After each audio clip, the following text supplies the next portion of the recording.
사랑하는 형제자매 여러분, 오늘은 교회력 창조절 네 번째 주일입니다. 태초에 하늘과 땅과 온 우주 만물을 말씀으로 창조하신 우리 주님께서 우리를 부르셨습니다. 우리를 지으신 주님 앞에 이제 우리의 마음과 뜻을 다하여 영과 진리로 주님의 이름을 찬양하며 예배합시다. 아멘. 이 천지가 만물들아 복 주시니 주 여호와 전능 성부 성자 성령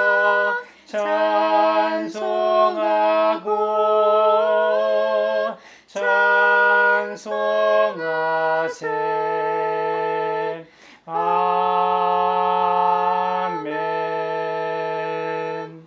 이스라엘아 대답해 보아라. 주님께서 우리 편이 아니셨다면 우리가 어떠하였겠느냐. 주님께서 우리 편이 아니셨다면 원수들이 우리를 치러 일어났을 때에 원수들이 우리에게 큰 분노를 터뜨려서 우리를 산채로 집어삼켰을 것이며 물이 우리를 덮어 홍수가 우리를 휩쓸어 갔을 것이며 넘치는 물결이 우리의 영혼을 삼키고 말았을 것이다. 우리를 원수에 의해 찢길 먹이가 되지 않게 하신 주님을 찬송하여라. 새가 사냥꾼의 그물에서 벗어난 같이 우리는 목숨을 건졌다. 그물은 찢어지고 우리는 풀려났다. 천지를 지으신 주님이 우리를 도우신다. 아멘. 전능왕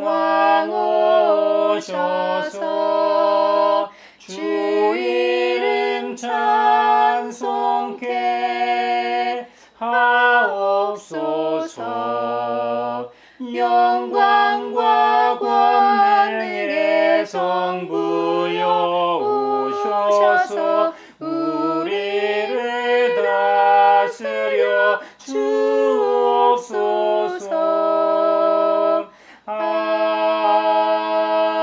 아멘.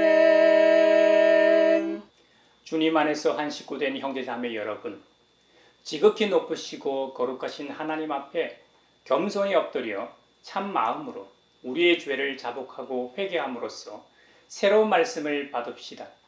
용서하신다는 말씀을 의지하여 우리 죄를 고백하오니 용서하시는 하나님이시며 은혜로우시며 긍휼히 여기시며 더디 노하시며 인자가 풍부하신 하나님, 우리 죄를 용서하시고 모든 불의에서 우리를 깨끗하게 해주시옵소서. 주여 주 예수여 저를 기억해 주소서. 주여 주 예수여 당신 나라 임하실 때 주여 주 예수여 저를 기억해 주소서. 주여 주 예수여 당신 나라 임하실 때.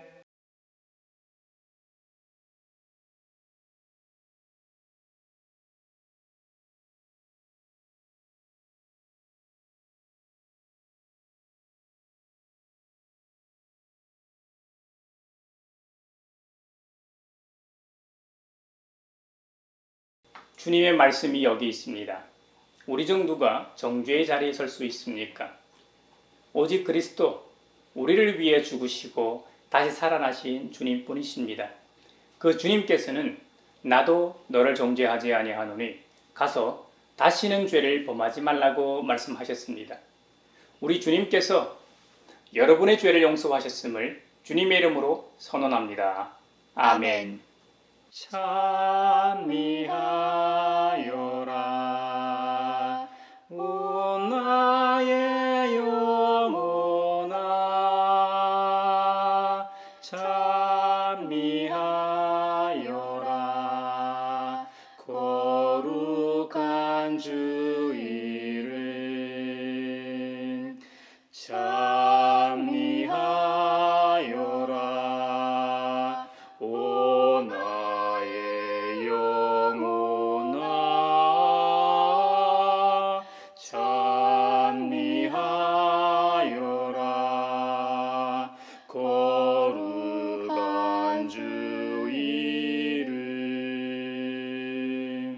오늘 우리에게 주신 구약의 말씀은 에스더 7장 1절에서 6절, 9절에서 10절, 9장 20절에서 22절입니다.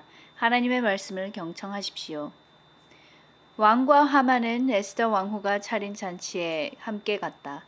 둘째 날에도 술을 마시면서 왕이 물었다. 에스더 왕후, 당신의 간청이 무엇이오? 내가 다 들어주겠소. 당신의 소청이 무엇이오? 나라의 절반이라도 떼어주겠소.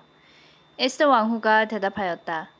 임금님, 내가 임금님께 은혜를 입었고 임금님께서 나를 어여삐 여기시면 나의 목숨을 살려주십시오. 이것이 나의 간청입니다. 나의 결례를 살려주십시오. 이것이 나의 소청입니다. 나와 내 결례가 팔려서 망하게 되었습니다. 살육당하게 되었습니다. 다 죽게 되었습니다. 우리가 남종이나 여종으로 팔려가기만 하여도 내가 이런 말씀을 드리지 않을 것입니다. 그만한 일로 임금님께 걱정을 끼쳐 드리지는 않을 것입니다. 아하수에로 왕이 에스더 왕후에게 물었다. 그 자가 누구요?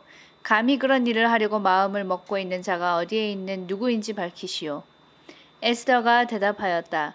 그 대적, 그 원수는 바로 이 흉악한 하만입니다. 에스더의 대답이 떨어지자마자 하만은 왕과 왕후 앞에서 사색이 되었다. 그때 왕을 모시는 내시들 가운데 한 사람인 하르보나가 말하였다. 하만이 자기 집에 높이 50자짜리 장대를 세워놓았습니다. 그것은 임금님을 해치려는 자들을 제때 고발한 모르드게를 매달아 죽이려고 세운 것입니다. 그때 왕이 명령을 내렸다. 하만을 거기에 매달아라. 사람들은 하만이 모르드게를 매달려고 세운 바로 그 장대에 하만을 매달았다. 그런 다음에야 비로소 왕의 분노가 가라앉았다. 모르드게는 이 모든 사건을 다 기록하여 두었다. 그는 또 멀든지 가깝든지 아하수에로 왕이 다스리는 모든 지방에 사는 유다 사람들에게 글을 보내서 해마다 아달월 14일과 15일을 명절로 지키도록 지시하였다. 그날에 유다 사람이 원수들의 손에서 벗어났으며 그날에 유다 사람의 슬픔이 기쁨으로 바뀌었고 초상날이 잔칫날로 바뀌었으므로 모르드게는 그 이틀 동안을 잔치를 벌이면서 기뻐하는 명절로 정하고 서로 음식을 나누어 먹고 가난한 사람들에게 선물을 주는 날로 지키도록 지시하였다. 주님 주시는 참된 평화가 내 맘속에 넘치네. 주의 말씀에 거센 풍랑도 잠잠하게 되도다. 오늘 우리에게 주신 서신의 말씀은 야고보서 5장 13절에서 20절입니다. 주님의 말씀을 경청하십시오. 여러분 가운데 고난을 받는 사람이 있습니까? 그런 사람은 기도하십시오. 즐거운 사람이 있습니까? 그런 사람은 찬송하십시오. 여러분 가운데 병든 사람이 있습니까? 그런 사람들은 교회의 장로들을 부르십시오. 그리고 그 장로들은 주님의 이름으로 그에게 기름을 바르고 그를 위하여 기도하여 주십시오. 믿음으로 간절히 드리는 기도는 병든 사람을 낫게 할 것이니 주님께서 그를 일으켜 주실 것입니다. 또 그가 죄 지은 것이 있으면 용서를 받을 것입니다. 그러므로 여러분은 서로 죄를 고백하고 서로를 위하여 기도하십시오. 그러면 여러분은 낫게 될 것입니다. 의인이 간절히 비는 기도는 큰 효력을 냅니다. 엘리야는 우리와 같은 본성을 가진 사람이었지만 비가 오지 않도록 해달라고 간절히 기도하니 3년 6개월 동안이나 땅에 비가 내리지 않았으며 다시 기도하니 하늘이 비를 내리고 땅은 그 열매를 맺었습니다. 나의 형제자매 여러분, 여러분 가운데서 진리를 떠나 그릇된 길을 가는 사람이 있을 때에 누구든지 그를 돌아서게 하는 사람은 이 사실을 알아두십시오. 죄인을 그릇된 길에서 돌아서게 하는 사람은 그 죄인의 영혼을 죽음에서 구할 것이고 또 많은 죄를 덮어줄 것입니다. 주님 주시는 참된 평화가 내 맘속에 넘치네. 주의 말씀에 거센 풍랑도 잠잠하게 되도다. 오늘 우리에게 주시는 복음의 말씀은 마가복음 9장 38절로 50절입니다. 주님의 말씀을 경청하십시오. 요한이 예수께 말하였다. 선생님, 어떤 사람이 선생님의 이름으로 귀신들을 쫓아내는 것을 우리가 보았습니다.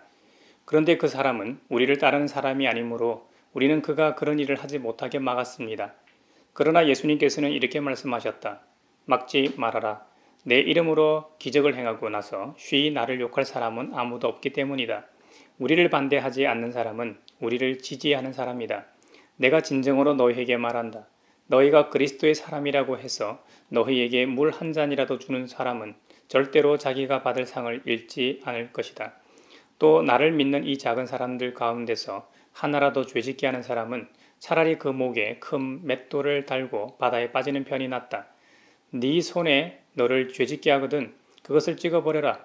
네가 두 손을 가지고 지옥에 곧 그 꺼지지 않는 불 속에 들어가는 것보다 차라리 한 손을 잃은 채로 생명에 들어가는 것이 낫다. 내 발이 너를 죄짓게 하거든 그것을 찍어버려라. 내가 두 발을 가지고 지옥에 들어가는 것보다 차라리 한 발은 잃었으나 생명에 들어가는 것이 낫다. 또 내 눈이 너를 죄짓게 하거든 그것을 빼어버려라. 내가 두 눈을 가지고 지옥에 들어가는 것보다 차라리 한 눈으로 하나님의 나라에 들어가는 것이 낫다. 지옥에서는 그들을 파먹는 구더기들도 죽지 않고 불도 꺼지지 않는다. 모든 사람이 다 소금에 절이듯 불에 절여질 것이다. 소금은 좋은 것이다. 그러나 소금이 짠맛을 잃으면 너희는 무엇으로 그것을 짜게 하겠느냐? 너희는 너희 가운데 소금을 쳐두어서 서로 화목하게 지내오라. 이것은 주님의 말씀입니다. 하나님 감사합니다. 주님 주시는 참된 평화가 내 맘속에 넘치네. 주의 말씀에 거센 풍랑도 잠잠하게 되도다. 사회를 위하여 기도합니다. 한반도의 평화를 위하여 기도합니다. 남과 북이 수십 년 동안 총구를 겨눈 상태에서 대한민국 사회와 시민들은 긴장과 억압의 상태에 있었습니다. 그리고 지금도 언제든 일어날 수 있는 물리적 충돌을 경계하며 젊은이들의 소중한 시간을 나라를 위해 바치도록 하고 있습니다. 그런데 이번 유엔 총회에서 문재인 대통령은 또 한 번 종전선언을 언급했고 이번에는 북에서도 조심스럽게 긍정적인 태도를 보이고 있습니다. 미국과 함께 지혜롭고 성공적으로 협의하여 한반도의 전쟁이 비로소 끝났다는 선언을 할 수 있게 하시고 이것이 첫걸음이 되어 선언적 평화만이 아니라 실질적 평화를 누려서 전쟁에 더 이상 희생되는 이들이 없도록 하소서. 가물함에 마른 땅에 단비를 내리시듯 성령의 단비를 부어 새 생명 주옵소서. 아멘. 교회를 위하여 기도합니다. 본 교회가 소속된 예장통합 제106회 총회가 코로나로 인해 이번 주 28일 화요일 단 하루로 진행된다고 합니다. 이번 총회에서 다뤄질 이슈로는 젊은 층 목소리 반영을 위한 총회 총대 비례대표제 처리 여부, 지교회의 경제적 부담 경감과 건물 중심이 아닌 성도 중심의 교회로의 전환을 위한 예배 처소 공유제, 자비랑 목회를 허락해달라는 헌의안의 안건 통과, NCCK와 WCC에 대한 관심 회복과 적극적인 참여에 관한 결의, 총회연금재단 개정안과 이사 증언 및 대표이사 사장 체제에 관한 회의, 국민 갈등 조장하는 평등법안 제정 반대 헌의에 관한 6가지가 주목을 끌고 있는 이슈입니다. 사람이 마음으로 자기의 앞길을 계획하지만 그 발걸음을 인도하시는 분은 주님이시라고 하셨으니 이번 제106회 총회에서 다루지는 모든 내용들이 주님의 뜻대로 이루어지게 하소서. 가물함에 마른 땅에 단비를 내리시듯 성령의 단비를 부어 새 생명 주옵소서.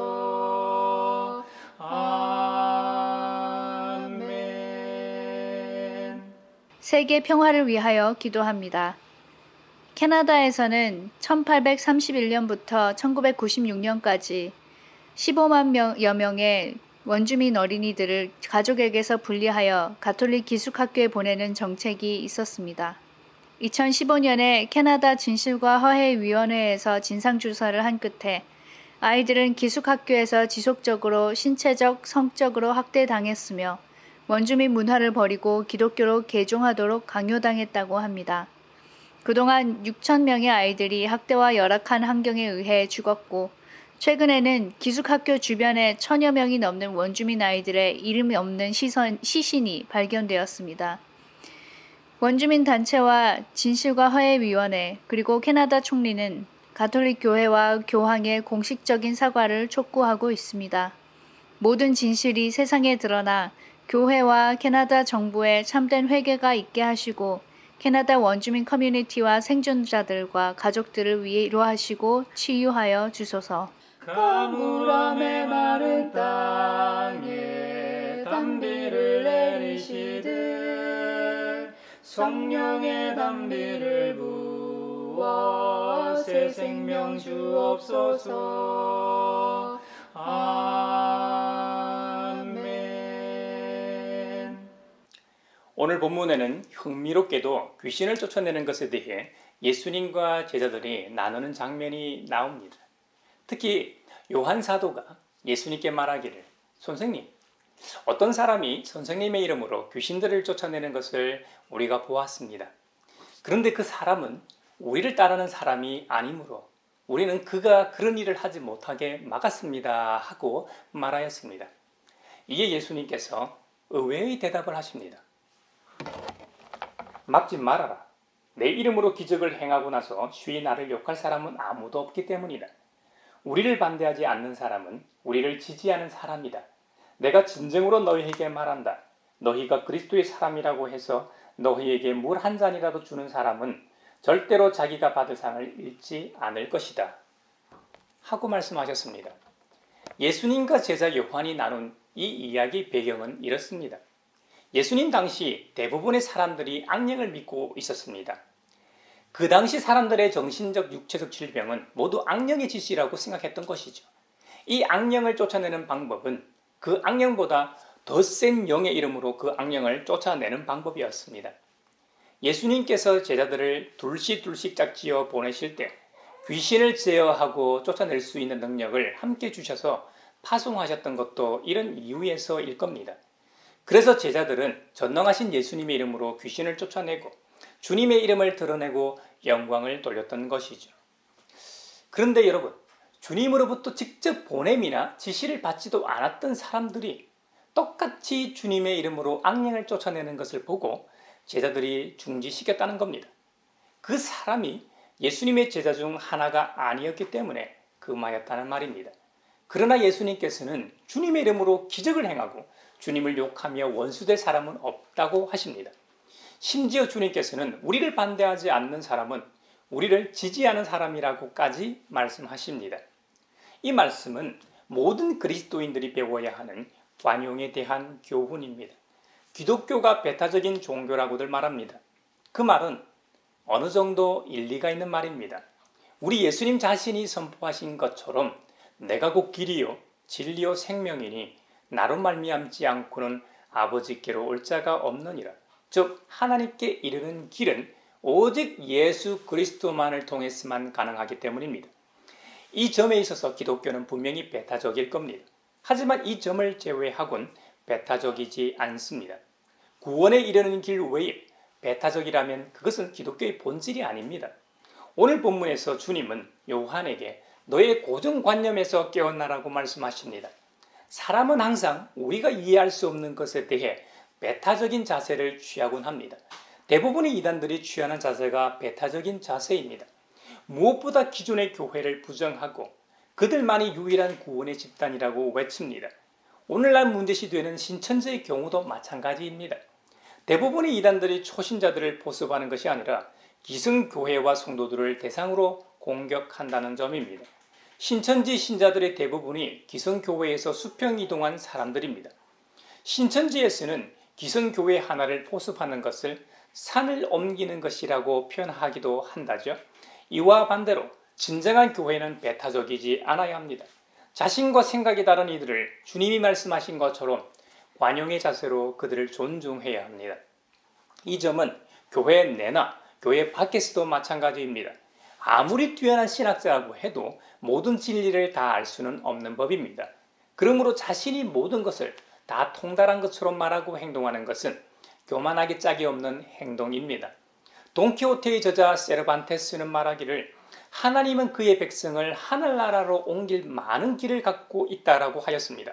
신학교에 들어가면 신학교에 들어온 사연이 각양각색입니다. 정말 다양합니다. 특별한 간증 하나 없는 사람이 없고 저마다 부르심이 다 있습니다. 자신이 경험한 영적 체험이 특별하긴 하나 가장 특별한 것도 아닙니다. 자신이 영적으로 가장 신령한 것도 아니라는 점입니다.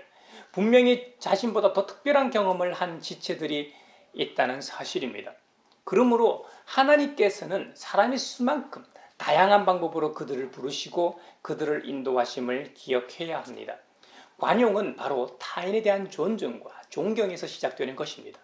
독불장군식으로 자신만이 옳다고 주장해서는 안 됩니다. 타인의 말과 의견에 귀 기울이고 받아들일 때야말로 진정한 관용의 덕목이 실현되는 것이죠. 프랑스의 시리자 철학자였던 볼테르도 말하기를 나는 당신이 하는 말이 싫습니다. 하지만 나는 당신의 말할 권리를 위해 죽으라면 죽겠습니다 하고 말하였습니다. 이 얼마나 타인에 대한 배려입니까? 보통 사람은 자신이 좀 아는 분야에 대해 이야기를 나눌 때면 타인보다 많이 말을 하게 됩니다. 특히나 교인들이 듣기보다는 말하기를 좋아하는 것은 분명합니다. 저를 보니까 그렇죠. 저를 보면 압니다. 성경에서는 누구든지 듣기는 빨리 하고 말하기는 더디하고 노하기도 더디하십시오 하고 말씀했습니다. 성경에서는 일관되게 관용에 대해 권면하고 있습니다. 이런 우화가 있습니다.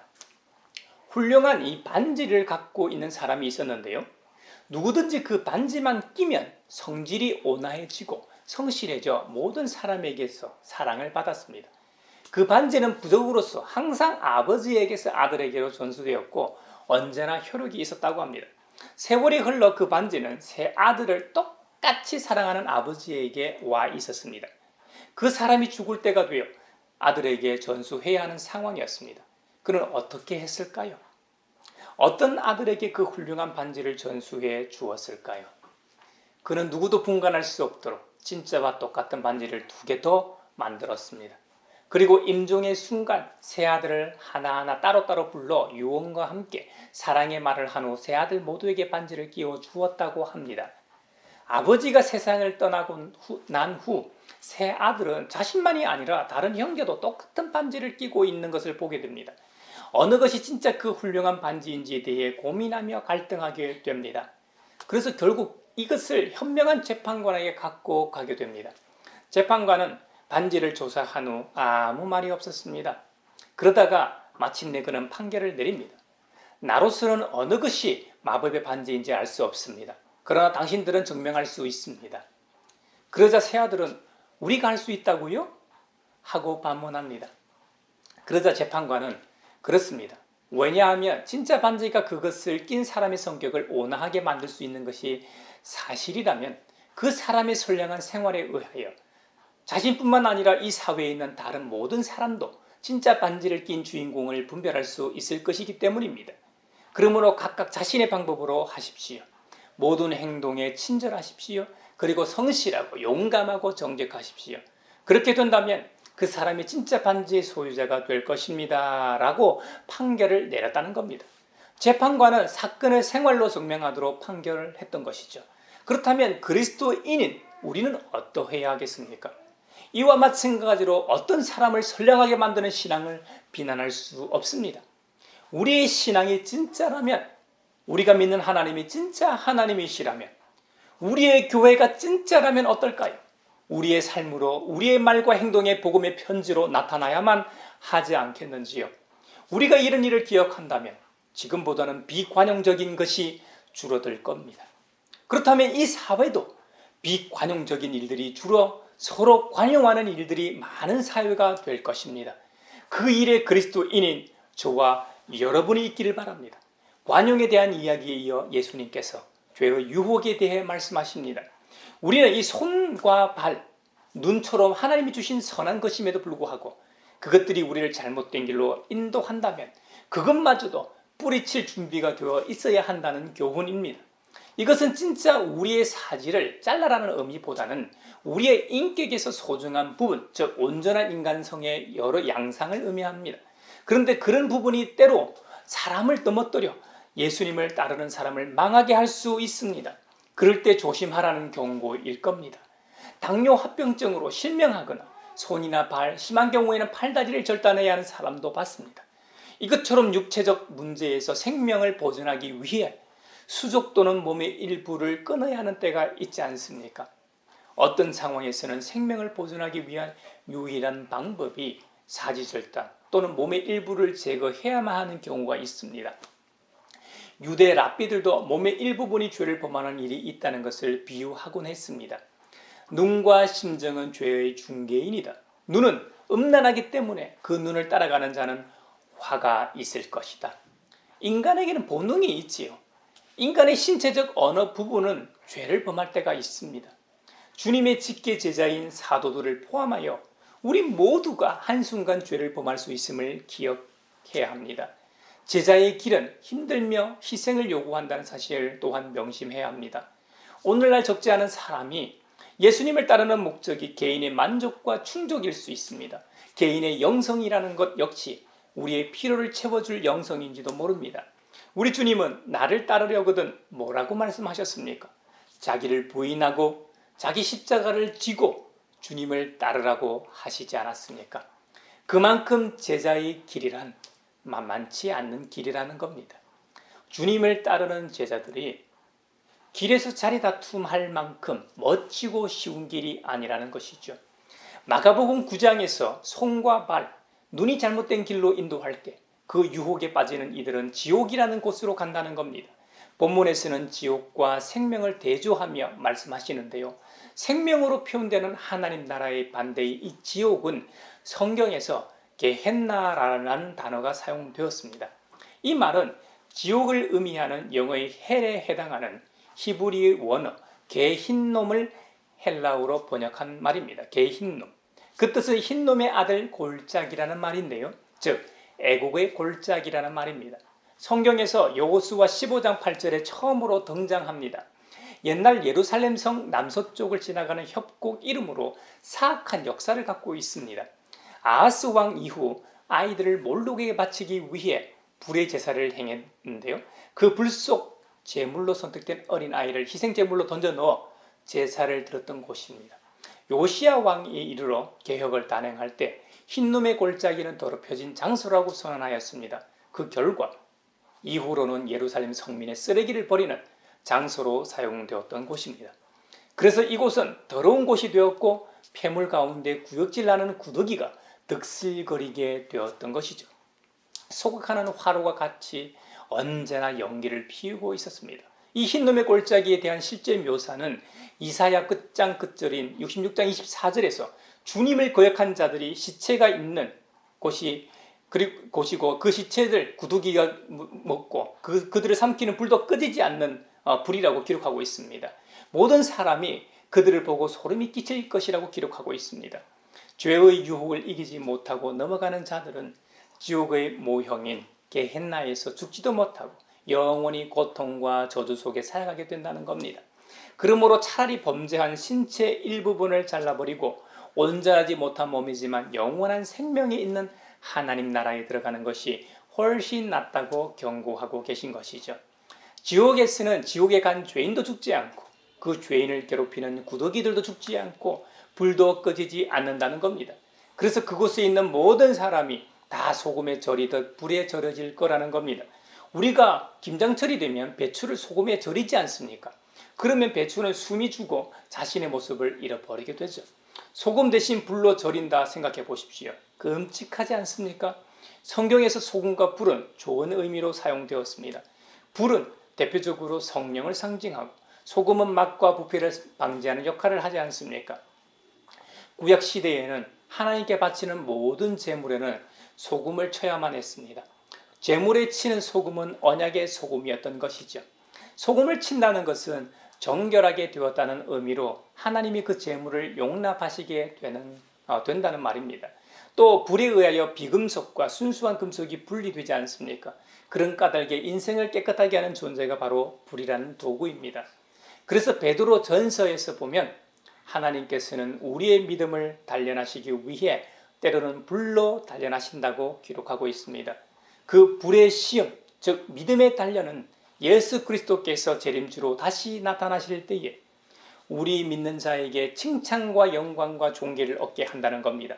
죄의 유혹 경고의 결과 이 마지막 절에 나옵니다. 소금은 먼저는 맛을 내는 것이고 다음으로는 부패를 방지하는 촉매제가 됩니다. 그런데 소금이 짠맛을 잃고 부패하고 있는 생선과 음식에 아무런 영향을 발휘하지 못한다면 무엇으로 그 맛을 짜게 하고 무엇으로 부패를 방지하겠습니까? 그러므로 주님은 우리에게 말씀하시기를 그리스도인들은 우리 일상생활 가운데 소금을 쳐두어 서로 화목하게 지내라고 명하십니다. 결국 소금의 맛이라는 것은 서로 화목을 위한 도구라는 것이죠. 적어도 이 본문에서는 말입니다. 소금은 흰 순백의 결정체 아닙니까? 이것은 예수를 믿는 그리스도인이 먼저 청결해야 함을 의미합니다. 우리가 주님의 말씀으로 깨끗하고 순결해야 한다는 겁니다. 그래야 온갖 죄악으로 더럽혀져 있는 세상을 향하여 소금 본연의 맛을 낼 수 있고 부패한 사회를 정화할 수 있다는 의미일 겁니다. 이 사회에는 이기심, 자집착, 분노, 질투로 가득 차 있습니다. 그리고 초조하고 우울하기까지 합니다. 이런 처지에 있는 이웃들과 화목하게 지내라고 명하십니다. 그들과 화목하게 지내려면 소금의 짠맛을 잃으면 안 됩니다. 우리는 소금처럼 그리스도인답게 말하고 행동해야 합니다. 에스더서에 보면 요즘 사회처럼 훨씬 더 초조하고 우울한 분위기였습니다.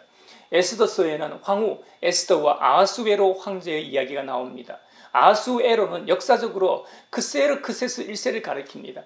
하나님의 은혜와 섭리로 포로민이요 고아였던 이 에스더가 황후의 자리에 오르게 되고 디아스포라 유대인들을 죽이려는 음모를 꾸민 하만으로부터 동족을 구해내는 엄청난 스토리가 바로 에스더 7장에서 9장에 걸쳐 나오는 이야기입니다.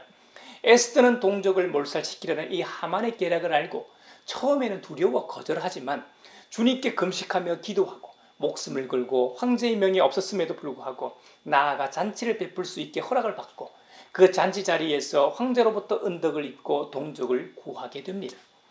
그 당시 디아스포라 유대인 사이 분위기는 어땠을까요?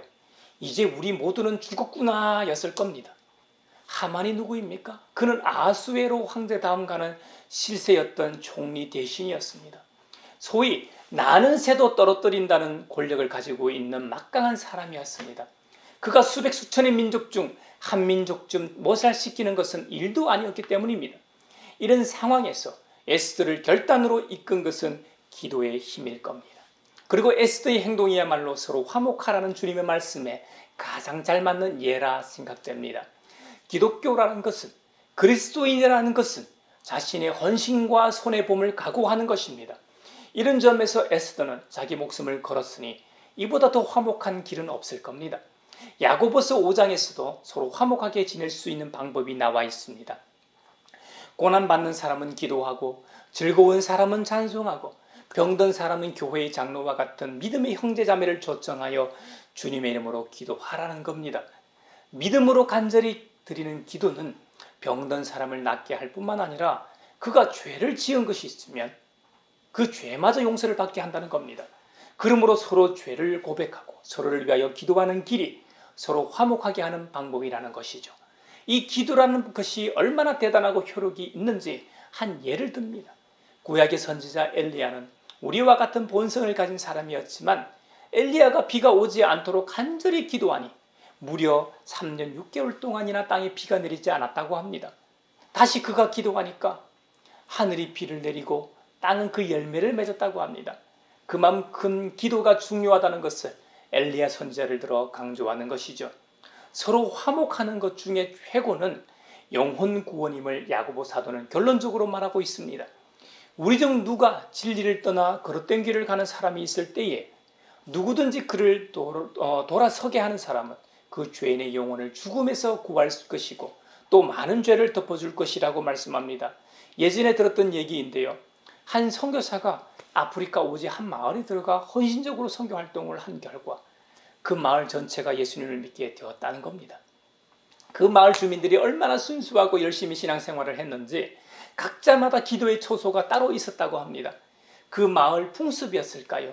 특이하게도 각자의 기도처로 갈 때 위치가 비슷한데도 다들 각자의 기도길이 있었다고 합니다. 그러니까 마을 주민 수만큼 기도처로 가는 기도길이 있었던 셈이죠. 한날은 마을 주민의 기도길 중 한 길에 풀이 자라기 시작했습니다. 그 말은 그 기도길 주인이 자기의 기도처소로 다니지 않았다는 것을 의미합니다. 기도 생활을 하지 않았다는 말이죠. 그래서 마을 형제자매들이 한동안 대신 그 풀이 자란 기도길을 다니며 그 믿음의 형제가 회복되길 기도했답니다. 그래도 변화가 없었습니다. 이번에는 믿음의 형제자매들이 시험에 든 그 형제를 찾아갑니다. 그래서 주님께서 당신의 기도처소에서 기다리고 계십니다. 우리가 함께 가서 기도하겠습니다 하고 위로했다고 합니다. 그랬더니 시험에 들었던 믿음의 형제가 회복되었다는 이야기를 들은 적이 있습니다. 얼마나 아름다운 이야기입니까? 하지만 우리 교회에서도 얼마든지 일어날 수 있는 일 아닙니까? 이것이 서로 화목하는 최고의 화목 아니겠습니까? 우리 가양교회가 서로를 위해 기도하고 시험 들거나 연약하거나 문제가 생긴 형제자매를 위해 기도해 줄 수 있는 교회가 되길 바랍니다. 주님께서 이 땅에서 말씀하고 사신 것처럼 우리의 이웃을 내 몸과 같이 사랑하기 위해 고군분투해야 합니다. 우리는 오늘 관용과 화목에 대해 살펴보았습니다. 둘 다 당연한 임무이긴 하나 참 쉽지 않은 덕목입니다. 우리 속담처럼 대로 받고 말로 갚아주는 것이 세상 이치입니다. 하지만 성경은 그렇게 말씀하지 않습니다. 악한 사람에게 맞서지 말아라고 말씀하십니다. 그리고 누가 우리의 이 오른쪽 뺨을 치거든 왼쪽 뺨마저 돌려대라고 하십니다. 또 우리를 걸어 고소하여 우리의 속옷을 가지려는 사람에게는 우리의 겉옷까지도 내주라고 하십니다. 또 누가 우리들어 억지로 오리를 가자고 하거든 심리를 같이 가주라고까지 말씀하십니다. 또 우리에게 달라는 사람에게는 주고 우리에게 꾸려고 하는 사람을 물리치지 말라고 산산수원에서 우리 주님께서 말씀하셨습니다. 제일 큰 화목의 명령은 우리의 이웃을 사랑하되 우리의 몸같이 사랑하고 우리의 원수를 사랑하고 우리를 박해하는 사람을 위하여 기도하라고까지 명하십니다. 이렇게 살 때 우리는 하늘 아버지의 자녀가 된다고 말씀하셨음을 기억하며 이번 한 주간도 승리하시기 바랍니다.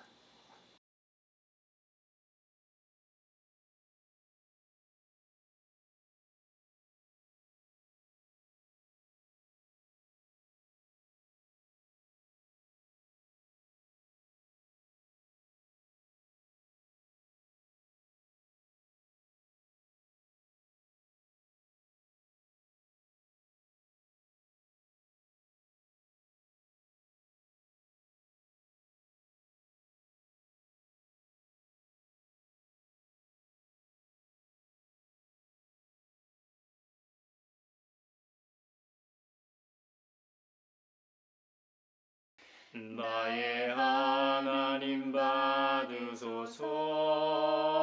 주께 드리는 이 예물을 소리 높여 감사로 주께 드리네. 아멘. 여기에 모인 우리는 우리의 믿음의 역사와 사랑의 수고와 우리 구주 예수 그리스도에 대한 소망의 인내를 여기 연보에 담아 올려드립니다. 주님께서 말씀하신 대로 인색함으로나 억지로 하지 않고 하늘의 지혜를 주신 은혜에 감사하여 각각 그 마음에 정한 대로 즐거운 마음으로 바치오니 향기로운 예물이 되게 하소서. 은혜의 주님, 우리의 정성을 어여삐 여기시어 주님께서 베푸신 은혜에 비하면 보잘것없지만 말씀하신 대로 미리 구별하여 드리오니 기쁘게 받으시옵소서.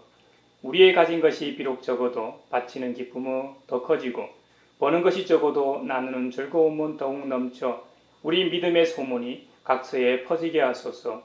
우리 주 예수 그리스도의 이름으로 감사하며 기도하옵나이다. 아멘. 생명의 주 나를 위해 보배 피를 쏟을 때 바다 같은 주의 사랑 그의 자비 넘치네. 그 사랑 누가 잊으리. 그 찬양 누가 멈추리. 그의 사랑 그의 자비 영원히 기 기억되리. 평화 인사를 나누겠습니다. 주님의 주님의 평화를 평화를 빕니다. 주님의 평화가 여러분과 함께 하시길 바랍니다. 이제 축도하겠습니다.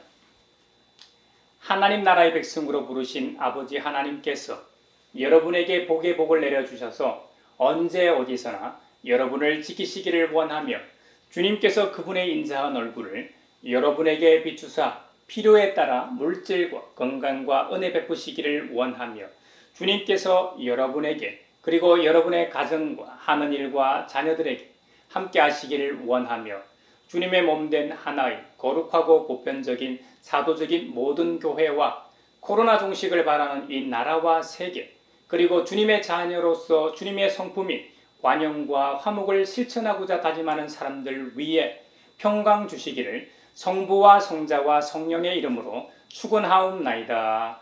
아멘.